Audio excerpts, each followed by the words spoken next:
one of the threads that we've heard so far throughout the day has really been about the importance of culture. Right? The importance of culture in our organization, the importance of establishing a culture of learning, and also thinking about how can learning support culture. So I'm proud to introduce Patty McCord, who's going to talk to us about the role of culture in the workplace, how you nurture it, what we're thinking right about culture, and also where we're completely wrong. So please join me in welcoming Patty McCord to the stage.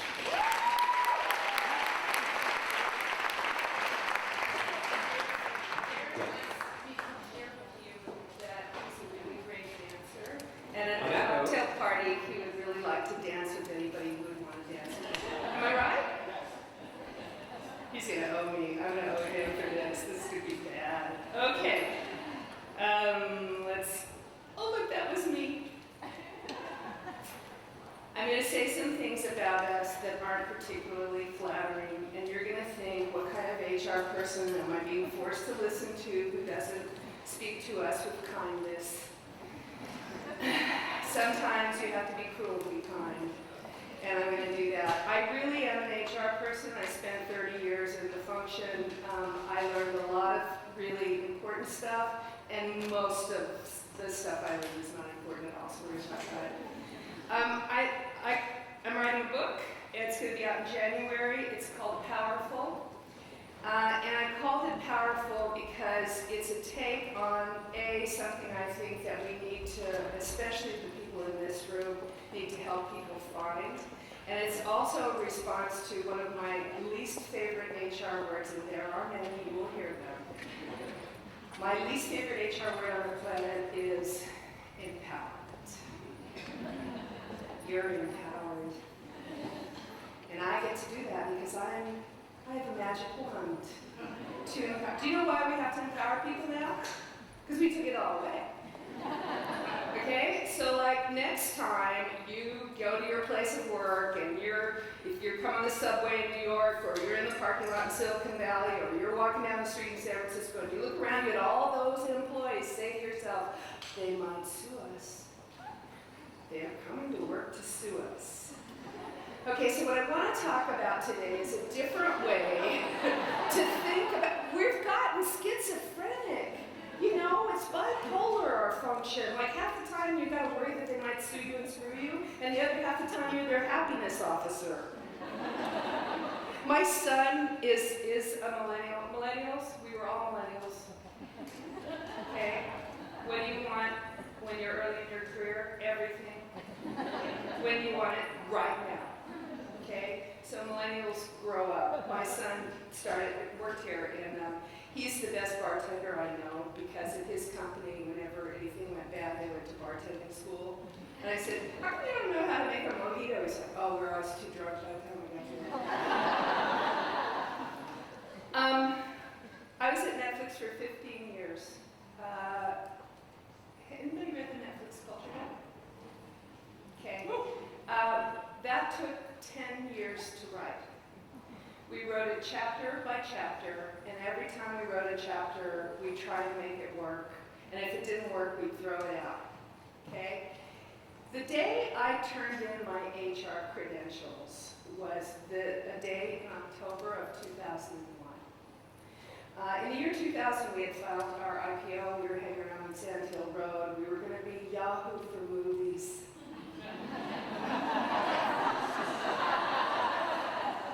Come on, it didn't seem that crazy. I mean, and we were going to have $100 stock in private jets, and we were drinking champagne, and everything was going to be rosy and wonderful. And I had people on the team that were from People Magazine and Variety, and they wrote movie reviews, and we were going to download posters and maybe have chat with movie stars. And it didn't happen, and so we go into 2001, and the Bay Area economy went to hell. Many of you were here with me then. May we all rest in peace, those dead.coms.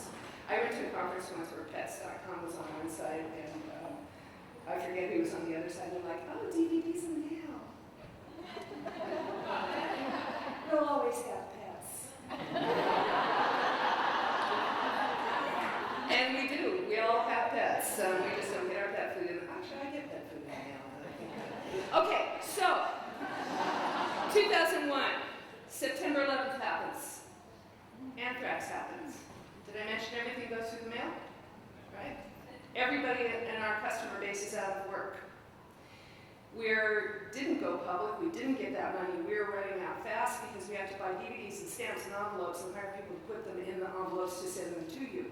That year in October, I laid off a third of the company. We weren't very big, but it was still 1, 2, 3, 1, 2, 3. Who's done this before? There you go, we all know how great that is, right?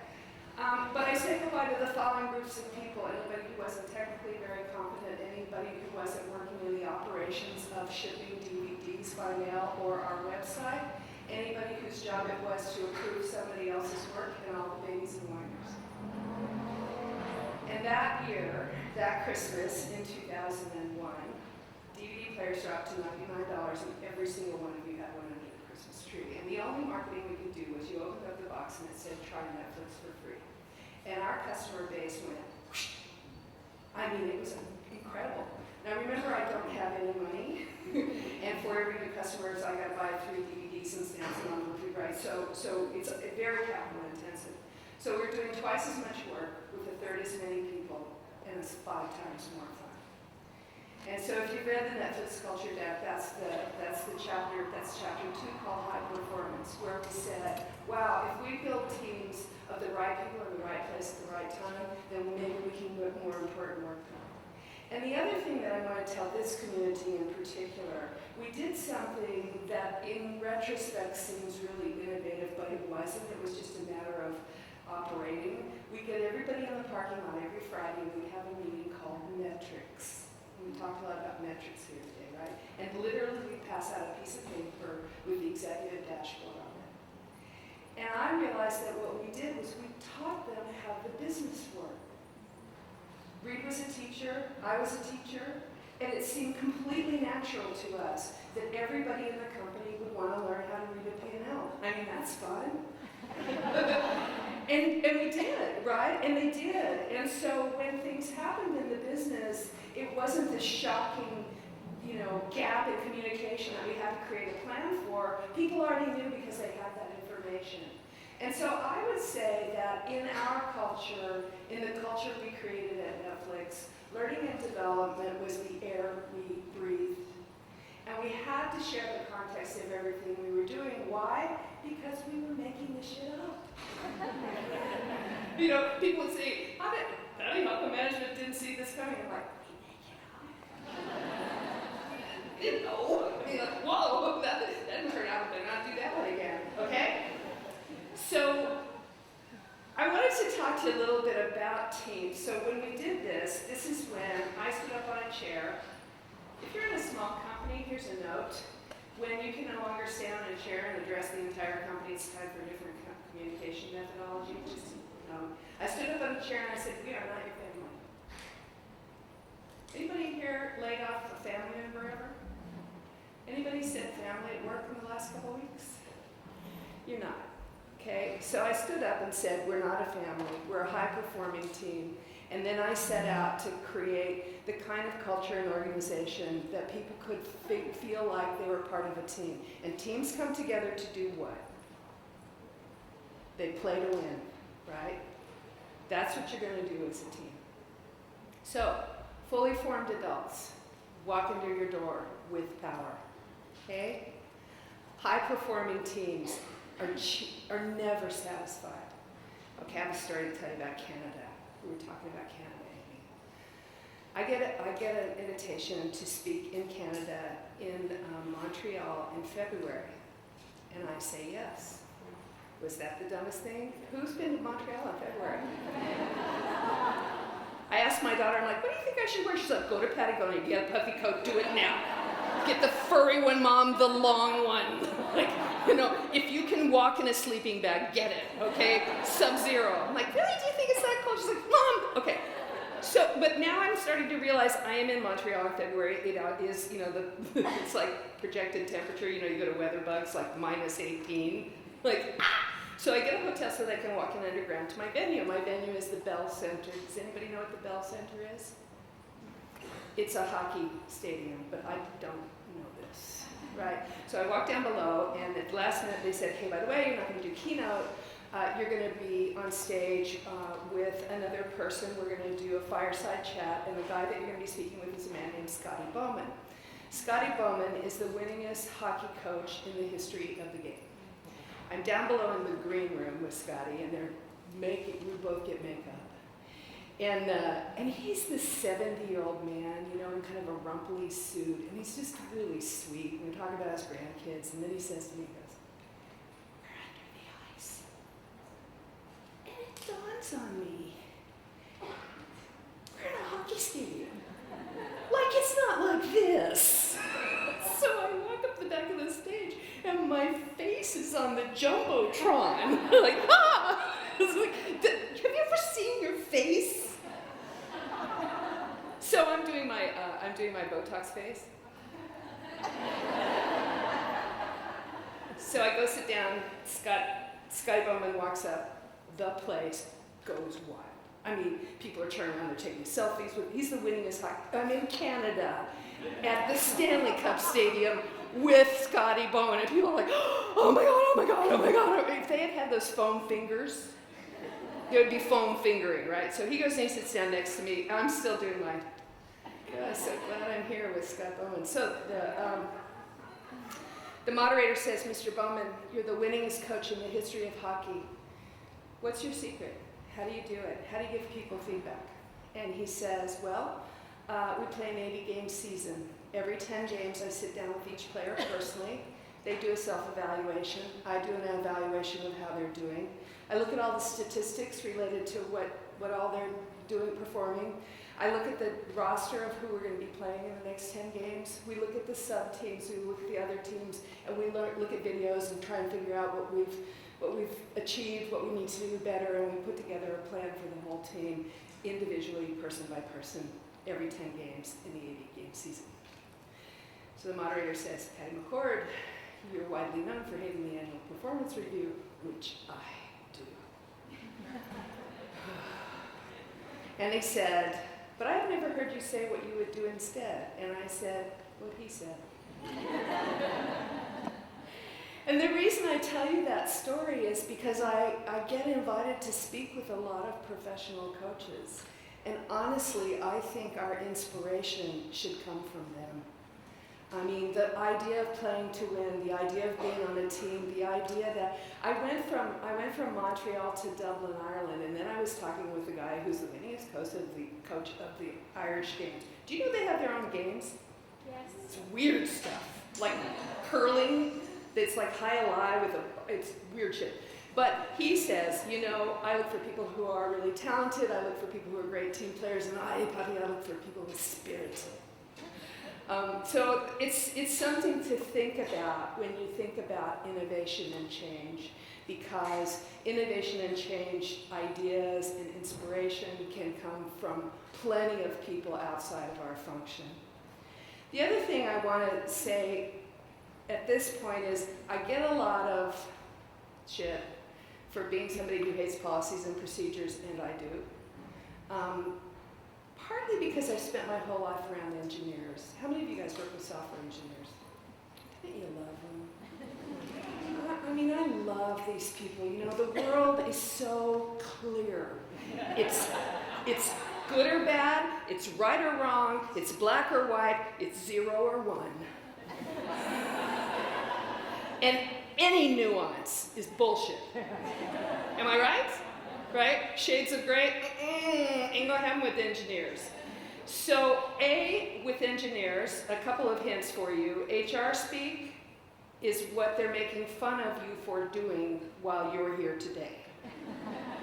Okay, like that language that only we can talk to with each other sounds really stupid to the normal ear. Okay, so just when the words, you know, I do women's groups. I'm like, engagement doesn't mean somebody put a ring on it. Okay, if you want to know what you're worth, go interview. It's not cheating on your husband. Okay, you're not married to your company. They're not engaging you. Well, we're on engagement. How many people are in the room, are in the job that they were in when they left college?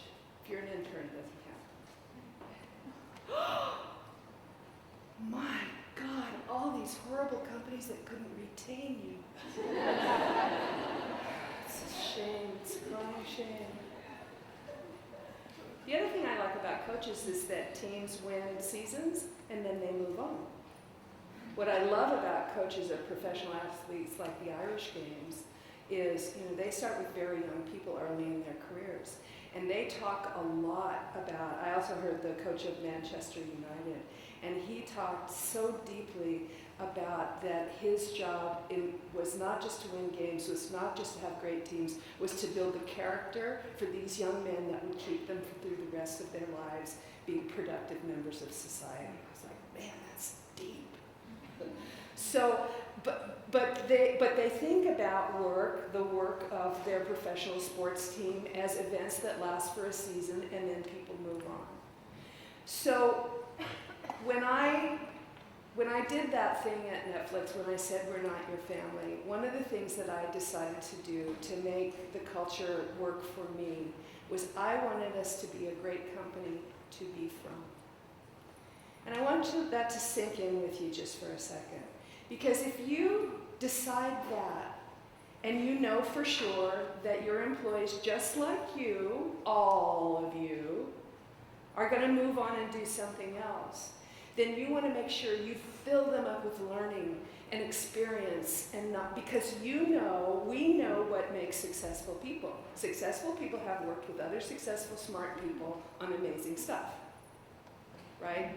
You do not go home and spontaneously tell your pet, it was a great day at work today, the cookies were yummy. I mean, ask anybody, ask yourself, ask 5 successful people in your company. Tell me about a time that you felt really proud of the work that you did, that you really accomplished something, and it will always be hard, right? So that's the gift that we give the people that are with us in our companies for the time that they're with us, a great place to be from so that they can build their careers. Which leads me to the idea of talent. Reed made up the title for me of Chief Talent Officer just because everybody got a chief thing and he thought it sounded kind of cool and Hollywoody, and he's a geek, so I'm like, Chief Talent Officer? That sounds kind of dumb. But over time it worked out pretty well. And what I described my role at Netflix was, I was the product manager for people, so I loved when we talked about moving from career to career. I learned a ton from product managers.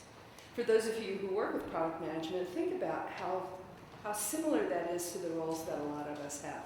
They don't do anything. They get other people to do hard stuff on time with quality, with a smile on their face and a song in their heart. I mean, it's kind of like us. So I would say I was the product manager for people, or I was the COO of the culture. So that if we said, for example, we have fully formed adults who are very mature, who have good judgment and make good decisions, then do we or don't we need a travel policy? Right? Do we or don't we need a paid time off policy?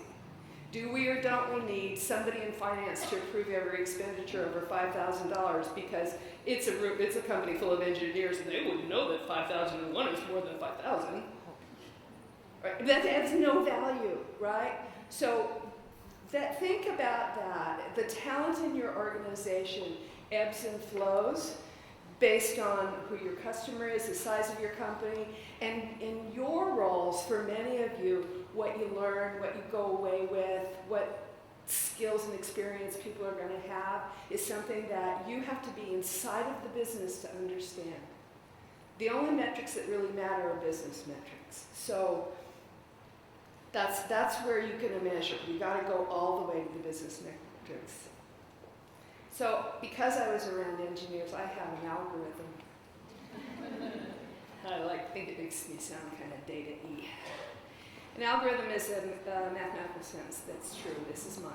Is what you love to do, that you're extraordinarily good at doing, something we need someone to be great at. And what I love about my algorithm is that it works really well for people figuring out their own careers. It plays really well to the millennials who don't know what they love to do because they don't know what they hate to do, right? So our journeys through our careers are to constantly figure this out. And what you love to do that you're extraordinarily good at doing is often something you haven't mastered yet. And so these are the gifts that we give to people, not only the what do we need, how are we really clear about what we need people to be great at. See, I call it my duck method. You know, like when people are whining, you see them like, I'm like, oh, you're a duck. Web feet, bill, feathers all over, you're unhappy. And are you unhappy because we don't notice we don't care about what you really love to do? And you could add so much value in this particular area and we just don't care because we might not need you to. Have you ever thought about how we hire people to do stuff and then they do it? And it's done. And then we make up a new job for somebody that, like, especially builders, you guys know what I mean? Like the people that are really love the new shit, and they make it up. And it's done now, it's about maintenance. You're like, no, I'd like you to maintain that for the next 10 years. They're like, ah. Okay, so look for those, those deltas, because that means it's time for another opportunity for everybody, right? And as the business changes. And then I think we can design for change. And this is a very similar list that we've already heard today, which is the more we can give people the context for what's happening in our organizations, the more we can articulate it, the more we know what skills and experiences to give people so that they're more successful or it's time to move on. So we had a very good couple of quarters one year when I was still at Netflix, and we were in the executive staff meeting. And we'd grown 30% quarter over quarter for 3 quarters in a row compounded. Let that sink in for a minute, right? It was good times, right? So we're coming into our exec meeting like, yeah, we're pretty awesome. And Reed wants to talk about disaster planning because that's his favorite thing to do. What if it goes to hell in a handbasket, right? we got to figure out, I'm like, just once, could we just like plan for like, what if it kept up, right? What if it kept being this good? So our CFO goes to the whiteboard and does top line revenue, right? 30% growth quarter over quarter, 3 quarters in a row. Oh, hell yeah, right? Ted Sarandis, who's still the head of content at Netflix, at the time, we would say things to ourselves like, someday we'll be as big as HBO. And Ted looks at the numbers and he's like, you guys, it's next year. And we're like, oh, we were thinking like in our lifetimes, like next year. And our head of product said, by the way, that's 1/3 of the US internet bandwidth. We're like, and so I'm like, Neil, wait here. After everybody goes, does anybody know how to manage 1/3 of the US internet bandwidth? And he's like, no, I don't think so. And actually, no. I'm like, do we have anybody that knows how to manage 1/3 of the US internet bandwidth? And he's like, no, we have a data center, we ship DVDs. I'm like, okay, problem, that's kind of a problem. So we start brainstorming, is it Yahoo, is it Amazon, is it eBay, who's moving data at Facebook was tiny then. So we go to our IT team and we tell them that, okay, by the way, we've done this calculation, Neil's done the calculation, PhD in math, I think he's probably right. What do you guys think? And they say, because they're brilliant, wonderful, amazing IT people, why don't you guys go exec something, we'll build a cloud. And you know what? They probably could, but not in 9 months, right? So the time frame, a really important metric that we often forget is the wrapper of time, right? I know you want to be CFO, and someday you're going to be CFO, but you're an accounts payable clerk, and we're going public next Thursday. So, right? So, in that conversation with those guys, they were pretty pissed. They're like, well, what are you talking about? You're going to go hire another team. Where does that leave us? And I said, I don't know. But we got 9 months to figure it out, right? And that clarity right? That honesty and that clarity and that straightforward conversation meant that we could have those conversations, give us each other permission to talk about what their own careers, what our own company, what life was going to be like moving forward. You guys know Chegg, the textbook, they all went to Chegg because they were shipping stuff. They were really great at it with the data center. So the things that you want to look for and nurture in your companies, in your cultures, clarity about the business, true honesty about what's going to happen. You know, the other day I had this fantasy like, what if a performance improvement plan was that? Wouldn't that be a cool tool? Like, you know, we could sit down and write together a plan for you to improve your performance. That'd be such a great thing, except it's not. I did a talk like this one time and somebody tweeted out, RIP to PIP. You know, it would be great if it was a good tool, but if somebody's job is over, or you don't need them anymore, or the thing they're passionate about doing doesn't exist in your company, for God's sake, please do not put them on a 90-day performance improvement plan. That is not the issue, and they know it. And I think it's the cruelest thing we've ever come up with. So I want to, you know, curiosity is that drive that us humans can't help but doing. This is the part of innovation that matters. Okay, another story.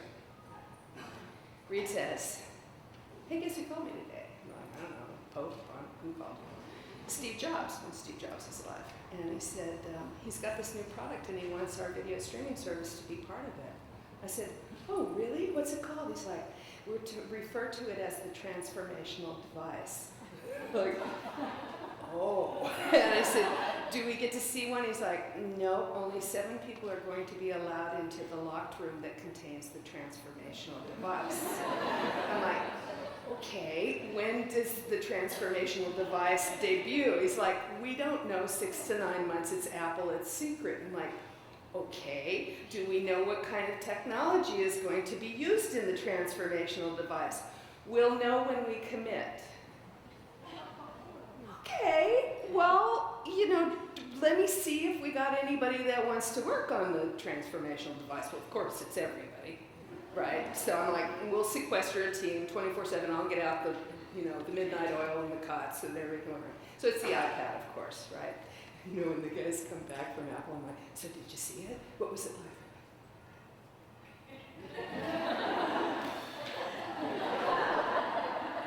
So the iPad launches, and you know, we're all gathered around watching Steve Jobs announce it, and we're all really proud of it. It's kind of kludgy, actually, but it works, and it's the first thing he makes work. And so I walk into the product meeting a couple of weeks later and do what I do. Like, I'm like, oh my God, the iPad! It is transformational. Touch technology is like, it's primal. Right? I mean, I saw a 2-year-old at the restaurant next to me last night streaming SpongeBob in his high chair. He can't read. It's just amazing. I can't wait until I go into my media room and I swipe my wall and something plays. And the geeks around the table start doing this, like riffing like jazz musicians. You know, one of them's like, oh, man, we won't make you get up. Somebody else goes, no, you'll have your like smartphone. Yeah, and it'll have a mood meter. And you put your thumb on it and it'll go, oh, Penny, are you sad?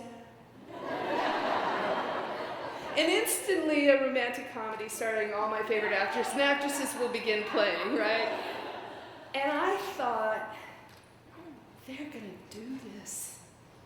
I'm in the room with people who are going to do this someday. They're going to make that experience happen. Damn it, why not me? I want you to know that, right? The curiosity that you have, that each of us has, to start new.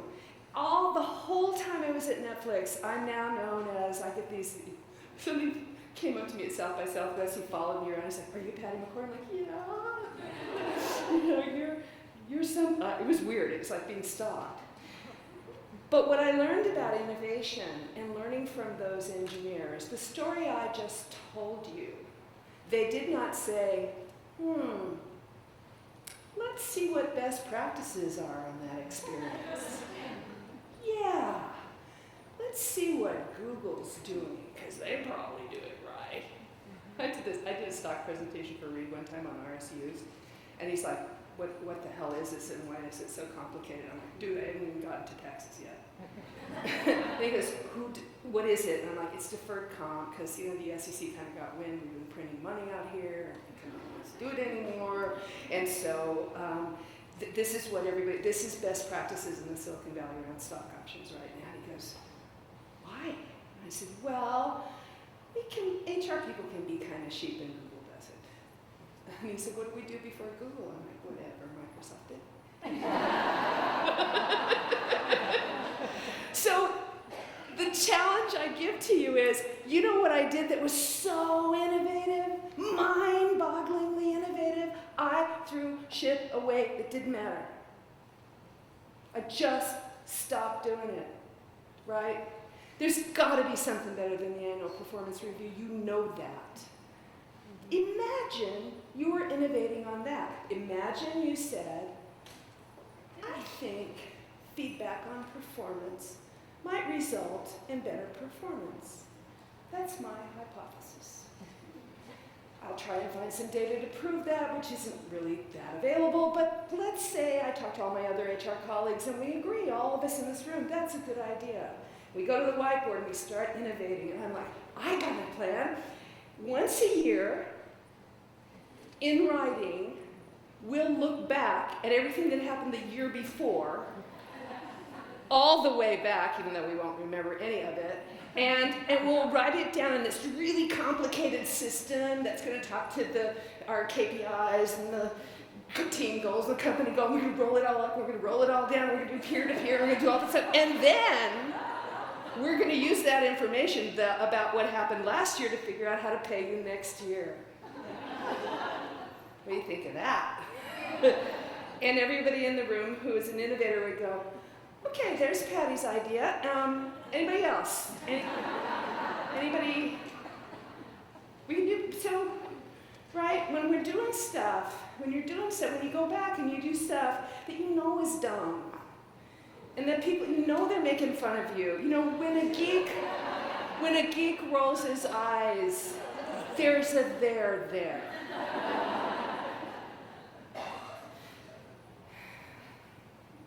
Which leads me to transformation.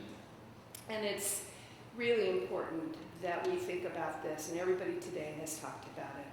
This is our golden opportunity to transform the places that we work. And help people on that journey to learn fulfilling and wonderful things, to work with other amazing people that teach you things. I think that everybody's talked about this today. I think collaboration is our most powerful and meaningful new tool at work. It's not the way I came up, with the siloed departments. And you know it now, like nothing happens without like one of these and one of these and one of these and one of these. And if your learning organization is siloed and is not integrated with the rest of the company, you need to get up and get out and find out, right? There's so much learning from all of the other disciplines that really can help us figure out how to keep, my fantasy startup company is when you come and you go, oh, well, all bets are off. We're changing everything. And everybody goes, yes. Okay, what did we learn that we should, what should we not do again that was done? What did we do that really worked? The theme around culture, culture is such a big word. It's a big word, okay? Culture is what you do. It's not what you say. When I go to startup companies, I consult with them, they throw the Netflix culture deck and on the table, and they're like, we want to do this. I'm like, well, it took us 10 years, so let's get started. So this is how the culture deck got published. True story. Reed and I were carpooling in together. He goes, hey, I met this woman last night who has this really cool company. It's called SlideShare. I'm like, what's it do? Because they publish PowerPoint presentations online. I'm like, that's a cool idea. I wonder what people are going to publish. Well, I put our culture deck out there. I'm like, you did what? He goes, yeah, I put it on SlideShare this morning. I wonder if anybody will read it. I'm like, what? He goes, what's wrong with it? I'm like, it's the ugliest document known to human. Like a little yin and yang thing on the front. I don't even think we use the same font, chapter to chapter. It's 172 slides long. This is jumbled. Oh no, Reed. besides that, you're going to scare away all my candidates. And he goes, only the ones we don't want. And that day, that document changed the way we interviewed. That day, right? Because we had something to talk about. Like this no paid time off thing, what the hell is it? Do you guys not take time off? Right? How does this work? I could say to people, gee, it sounds like you like a little more structure in your life. And this is kind of scary, our independence, right? You're responsible for the mistakes you make. You're responsible for the gains that you have, right? But if you like, you know, if you need someone to tell you, you're just in the wrong place. It's not a bad place. So for each of you, that, you know, and we would test it over and over and over. At Netflix still, I've been gone 5 years. I just talked to Reed last week. He's like, yeah, we did a culture offsite. He's rewritten it actually. But it's, and the test is, can you name 5 people that exemplify the things that we value? Can you give me 2 examples last week, right? Whatever it is you say, you got to do. I coached another CEO. Oh, you got to come up from Santa Cruz. You got to be here at 7:30. It's the only time they can see you. It's critically important. I'm like, I don't want to drive to Sunnyvale at 7:30 in the morning. You got it. Okay, so I do it. Takes me an hour and 45 minutes, right? I walk in at 7:30. He's in his CEO office. 15 minutes later, I come in and say, by the way, I'm leaving at 8. Oh, really? Do you have something else to do? I'm like, no. Other than teach you this lesson. I said, I know why I'm here. I'm here because you want to fire the head of engineering. Because you're pissed. Because once again, he's made a commitment to you that the product would be delivered last Friday, and he's late again. You are never on time to anything. You are late for the company meeting. And when you're late for the company meeting, you have said to the entire company, it doesn't really matter if you show up on time. Because I decided to go to the men's room 10 minutes ago while all of you were waiting here. So it's our job to reflect back whatever it is that we say about the culture. Do we see people doing it all the time? And especially for you who are creating curriculum and you're creating experiences for people and you're creating learning, is that all happening in the context of what your business is, who your customers are, what you're trying to do, and the culture that you're living? And you are such good sensors for that culture because you're in it all the time, because you see the employees all the time. So that constant reflecting back is a really important role that we have. I think we are really important. And if you want to matter in your companies, then matter. And if you're doing stuff that doesn't matter and you don't stop doing it, then you won't matter. You can quote me on all that. Okay. So, when you go back tomorrow, Monday, whenever, throw something away that doesn't matter. Or at least pick it up and turn it over and ask yourself why. Everything that you do you know why? Can you draw a line between what you're doing and a great product or a great customer experience? You know, even though we say we're there to serve employees, we're really not. The people that we're there to serve in our companies don't work with us. They usually buy stuff from us. So, and when you can project out to serving your customer or your community or your nonprofit, wherever you serve, then you can show people how to be selfless. As long as they're doing the right thing for the right reason, you can do almost anything. You can say almost anything. So my candor and my honesty, which shocks people sometimes, is just years of practice of telling the truth, and you can do it too. And that's how I learned to innovate.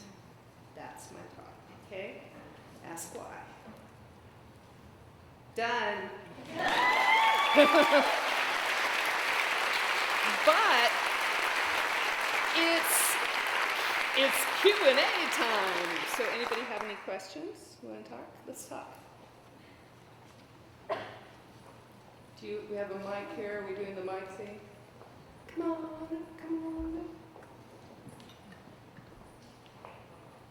Her, right here. I'm supposed to point. I'm not being impolite. When you talk about culture and you talk about doing what you say you're going to do, what about being aspirational? What about hoping for things that you want the company to do and putting that into your culture deck? How do you bridge that between what you're really doing and what's really happening and what you wish to be doing, so you put that into the culture? What do you think about that? I'm not such a big fan. The problem with aspirational goals is they tend to not have much substance, and it's hard to feel like you achieved them, and they don't have a time wrap. Right? So I hear this all the time. It's well, we're going to be great. We're going to be amazing. We're going to be awesome. Right? Okay, how would you know? I'll tell you. When Reed asked me to come to Netflix, I'd done another startup with him, so he called me up in the middle of the night and said, I'm going to go run Netflix. I want you to come to. And I said, no way. I mean, DVDs in the mail still, sorry, you haven't heard. And second of all, I already did a startup with you, so, talk to somebody who doesn't know what you're talking about, because I already did that. And third of all, I don't want to work that hard. And I said, I said, why would I do that? I said, do you have any money? I was consulting. He goes, there will be a lot of equity. I'm like, yeah, I bet there is. So I said, why should I do this? And he said, because we're going to make the company we always dreamed of. And I said, really? If we did it, how would you know? For you, what would that be? And he said, I'd want to walk in the door every day and solve these problems with these people. And I talked to him last week. I'm like, got your wish, didn't you? And mine was to be a great place to be from. And I got my wish too, right? So I think that's an example of somewhat aspirational goals, but that you really can measure, right? Netflix has a reputation for hiring certain types of people, not always the right fit for other companies, but the place to be from. So time matters. What else? Okay. Yeah, you guys know how to yell, don't you? Yeah. That was just a whisper. What I'm curious about, so I've walked into a company that in the beginning, about the time I came in, has a pretty clean L&D plate. Yeah. And so I love the idea of doing it all differently and innovating, and I think there's an appetite for it. But how do you balance that with just needing to get the basics in place? Well, you prioritize. It's the old 80-20 rule, right? I mean, you do today what moves you furthest, fastest. So some of it's diagnostics on your part. And I would say, question the basics, right? How many times have we rewritten the food pyramid, right? So what you think belongs on the plate may or may not belong on the plate for the future. So, you want to make the biggest, most important impact for your business first, right? And then you also have to believe, and I want you to question this too, do the basics lead to the intermediaries that lead to the pro? Some people can skip the basics, So a lot of the basics are common sense, right? So you can choose the people who have just, my mama would say, horse sense. But they get to skip some of that stuff and then work on more finance. So it's a constant diagnostic, I think. I have somebody back there I will do.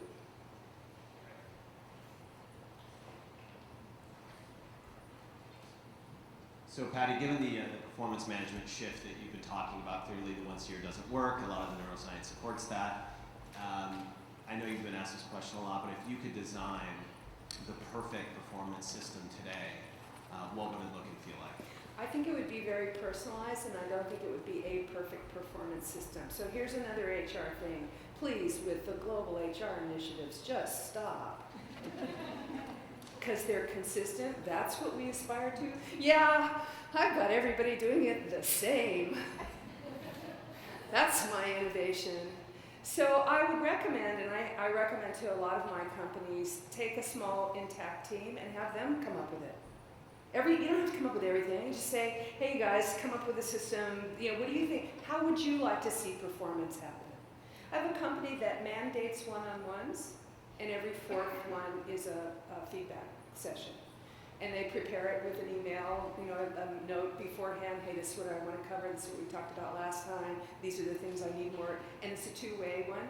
This is what I need for me to be a better manager. Other people can jump in if they want. It's very loose. When I left Netflix, the structure around our 360 was stop, start, continue. But we would do it at the executive staff to each other, in front of each other. It was brutal. You think I'm honest? Woo, baby. But it was so helpful that people started doing it in their own team spontaneously. That's what I love. Don't you love when that happens? It's like, I go into somebody else's staff meeting, it's like, hey, we did this at E-Staff the other day and I learned this. A, can you guys give me some feedback on that? And B, let's try it with each other. Because you know why people suck at giving feedback? Because they don't practice. Once a year, you're expecting a meaningful conversation about performance when you do it once. What else do you guys do once a year that you're good at? That'd be nothing. Thanksgiving dinner, okay? You get better at it. You learn to buy the bird. I don't know. It's all about the brine, right? But so experimenting and trying, letting somebody, let a little team try something, and then let them say, hey, look what we figured out, it really worked well for us, instead of us always coming up with the answer.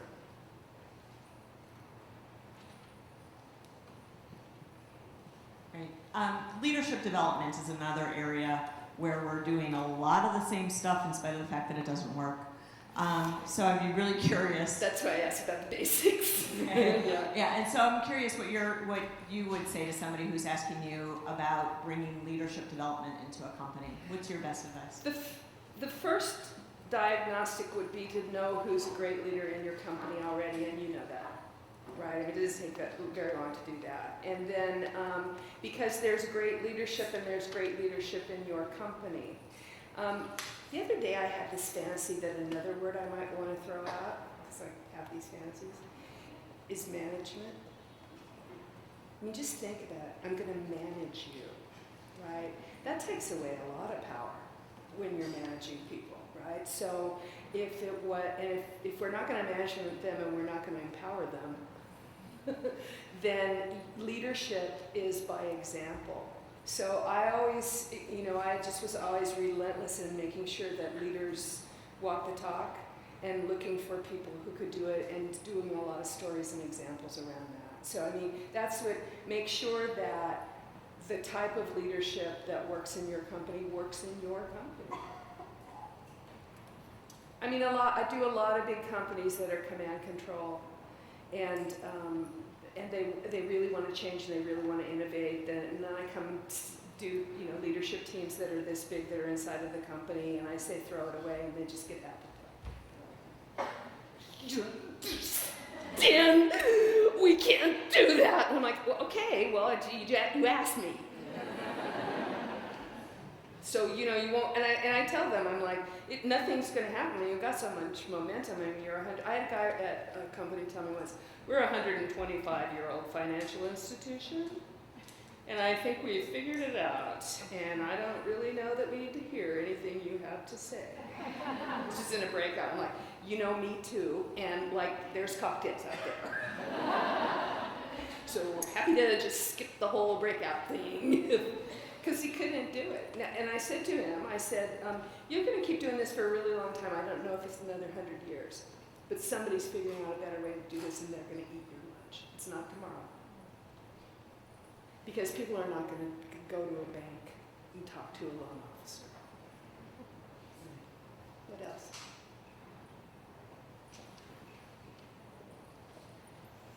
Totally hypothetical situation here. Might happen to somebody. Just saying. Where would you start if you were asked to create a learning culture in an organization that's not full of millennials? It's full of truck drivers and the good old boy network, filled with status quo, and most of them have been in the industry for 10, 20 plus years. What do they need to learn? They need to learn new technology that we are bringing into the company. We would like them to move up into management, have some aspirations around.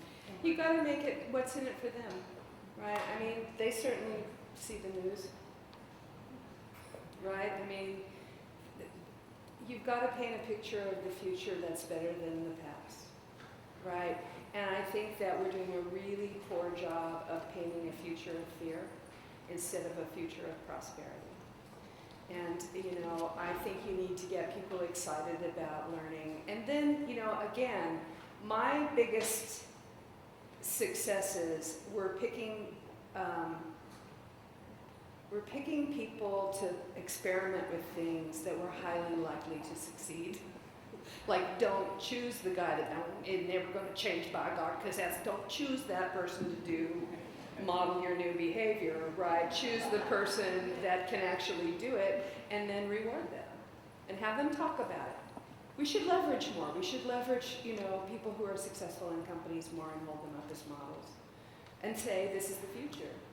I was telling somebody backstage that I did a talk, and after the talk, this woman came up to me and she said, "You're my spirit animal." I did not ask her which animal it was. Because Darren and all his animal slides, like, could have been the elephant, who knows, right? And she said, "Yeah, I'm so much like you. People are always saying, you know, you're not like the other HR people." And I said, you know, we gotta knock that shit off. Really, that's unkind, right? And it's like, you know, you're the new girlfriend, all the other ones were ugly, like, how does that make you feel, really, right? I said, here's what I want you to say from now on when somebody says that. You say, that's right, I'm the future. I'm what it's gonna look, I'm it. Be the future, right? People don't get excited, this whole like, or the world will fall. It's like, that's not very inspirational, at least not to me. Anything else? I've stunned you. There's a question there. You talked a bit about the culture at the top and the executive leadership, and certainly there's some things that were strong and controversial in the culture deck that got shared. Yep. How did you get alignment at the top? I find that sometimes, you know, our VP of engineering doesn't have the same philosophy as our CFO. I'm sure. On a lot of things. I'm sure they don't. You actually don't. You know, it always cracks me up when people go, you know, our CFO, he's so greedy. I'm like, he's a CFO. He's like, all he cares about is numbers. He's a CFO. He's not very sensitive. Once again. I love my CFOs. I have gotten in knockdown drag. I had one company where we poke each other, like, you're full of it, you're full of it. And Reed came in one time, he's like, whoa, you too. Like, this is pretty hostile. We're like, fuck off, we're having fun here. And he's the one that said to me, you know, I see the world in black and white, and you see nothing but shades of gray. I'm like, oh yeah. He's like, we're a pretty good team. So, knockdown, drag out fights. Right, so either your executive team talks about this stuff or they don't.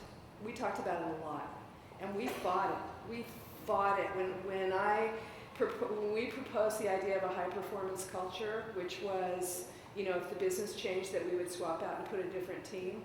We are a 6-person executive team, 2 people, one from Procter & Gamble and one from investment banking. We're like, that is bullshit, and that is not the kind of company I want to work in, or anybody that works for me. We're about tenure, we're about retention.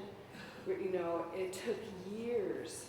And I had to build a system so that I could say goodbye to the person that we didn't need anymore, who was a wonderful, fabulous person, help them find a great new career, not humiliate them by putting them on a performance improvement plan when their issue wasn't performance. I had to have a stellar recruiting organization so that if I replaced somebody, the person I replaced was amazinger than anybody who left, right? So that, you gotta be really good at that. You gotta constantly be interviewing and looking for talent like this. It's a system.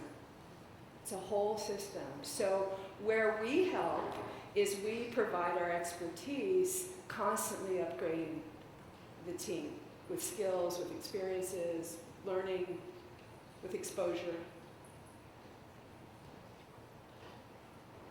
Going once, going twice, one more. 1 minute, 27 seconds. I love the clock. Hi, thanks, Patty. This was a really good session. Could you talk a little bit about the business metrics or training effectiveness? Yeah, I mean, I think that's all there is. I think we could throw out almost every metric we have and just go back to the P&L, right? And that's simplistic. I know that's simplistic, but it was a great example today. Amy was talking about her virtual reality session. What I loved about it was she's going to look at how effective that team is and how much they're working together cross-functionally and how much stuff they're getting done. And that's a really good way to measure it. And you can diagnose that way too, right? I mean, you've done this before where a team is never delivering, they're never delivering on time, the stuff's not very good. IT finance, there's a good one, right? We couldn't install the software because the finance people are too stupid. The finance people say the IT people don't know what the finance people do, and they don't listen, and they're a bunch of geeks, and they do this and they do this, and you dig and you dig and you dig and you dig, and you find out actually that there's a team of people in finance who are passively resisting because they think they're going to lose their job, right? And the IT people want to drag it out forever because they don't really care. They just want to putz around with the software, right? So you'll see it in the business. You'll see the teams that are constantly on, you know who they are, right? They're like, nailed it, nailed it, nailed it. I'll leave you with this training. This is a training I teach my CEOs. Imagine in 6 months, your department, your organization, your company, your team is amazing. Not a little bit better, not a little bit more, not a little bit bigger numbers. Amazing. I almost said fucking amazing, but I didn't. 6 months. Give me all your numerals if you've got them. What's an amazing set of numbers? And then tell me what is occurring then that's not occurring now. And make a movie of it. Okay? Are there more meetings? Are there less meetings? Are people having knockdown, drag-out fights, making decisions and going? Or are they thoughtfully working? Are teams getting up and going, I don't know, I just heard what they did in marketing. Sounds like crazy shit. I'm going to go ask them. What's occurring then? What behaviors are occurring then that aren't occurring now? Then you drop down and go, wow, in order for that stuff to happen, what would you need to know how to do? This is often a methodology that I give companies that are heading for scale, right? Step functional scale, right? We'd be able to do 10 times as many, ship 10 times as many orders. How are you going to do that? Hire 10 times as many people like the ones we have now. Wait a minute, no, okay. What's going to occur that's right? Orders are going to go out, they're going to be on time, they're going to be correct, blah, blah, blah. What would you need to know how to do that? Well, you might need to be able to ship 100 times what we're doing now. I personally think humans can imagine about 10x, but I think 100 is really hard unless you've seen 50, right? So what would you need to know how to do? Then you drop down and say, what kind of skills and experience would it take for you to know how to do that in order to accomplish that in 6 months? Then and only then you look at the team that you have. And that's where you want. That's the training you want, that's the deltas for hiring, that's your opportunity for improvement. If that delta is too big, then you either have to adjust the time frame or adjust the person doing it. But it's a really simple method to work backwards from. And that's where, and if you can teach managers how to articulate that, that's 50% of the job. Because if they can articulate that and say, hey, this thing I just articulated for you guys, like, you realize that none of you fit. Like, I wouldn't hire any of you to do it, right? Then we can have that conversation and not wait 5 weeks and 3 days, 5 months and 3 days to have that conversation. We can start having it now. Right? How do we make up the data? Well, I want to thank you very much for having me here today. It was lovely to talk to all of you. Love you.